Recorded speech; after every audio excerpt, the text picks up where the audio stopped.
My name's Tim, and I'd like to welcome you to an introduction to the mandolin. I'd like to start off first by showing you some of the different mandolin instruments that have evolved through time, and maybe this will give you some ideas about what you might like to purchase for your first mandolin.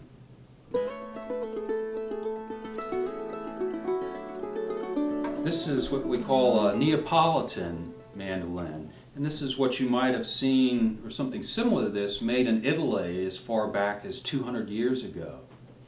And this is quite a piece of artistry here, where they've taken individual slats of wood to form a domed back. And on the front they have a canted top, which is two planes. And they're quite decorative as well. You can see some nice wood inlay work done here, and also mother of pearl designs with butterfly. Very nice instrument, and these are still used for classical concerts and things of that sort.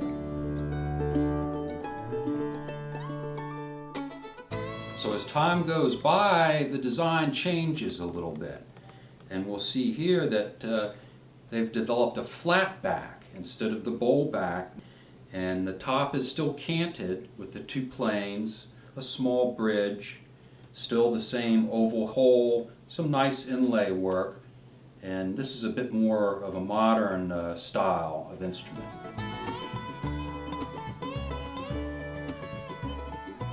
Someone came up with a clever idea about 1900. His name was Orville Gibson of the famous Gibson Guitar Company. And he realized that hundreds of years ago, the masters, Stradivarius and the great luthiers of the past, had really perfected the stringed instrument in the violin and the violin family of instruments. So they looked at the classical designs of the violin, and they realized that the violin has a dome top. It's actually hand carved and graduated to be precise thicknesses that vary over the surface of the instrument.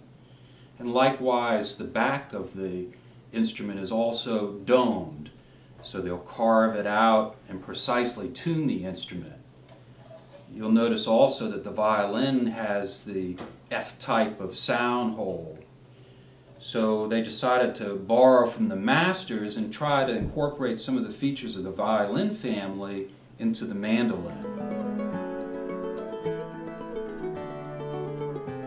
So here you can see one of the more modern styles of mandolin, and this was founded by the Gibson Company, where they incorporated the violin features into the mandolin. So you'll notice right off, here's the violin F holes for the sound holes. And here again you can see the instrument is domed, so it's hand carved from spruce and graduated to different thicknesses in different areas of the body. And this provides the very best tone. Likewise, the back is domed. And some very innovative artistry was involved also from the Gibson Company, with the fancy woodworking of the scrolls and the mother of pearl inlays. So this is a very popular instrument, and it was made popular by Bill Monroe, who was the father of bluegrass. And so this is particularly popular with the bluegrass fans. The Gibson Company also came up with another style of mandolin called the A-type mandolin. And this also incorporates the features we've been discussing, but this is a simpler instrument without all the fine woodwork and time involved in that. So oftentimes this will give you a similar sound to the F, but can be more economical because it's easier to make, not as much labor involved. This is also quite a popular instrument, perhaps more so with Celtic and folk music. This is an example of an older octave mandolin. And this, you can see, has a longer scale. It's a longer, bigger instrument, and it's tuned one octave lower than the standard mandolin.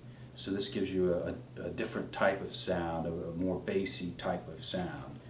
But this is an example of the variety of instruments that you can see within the mandolin family.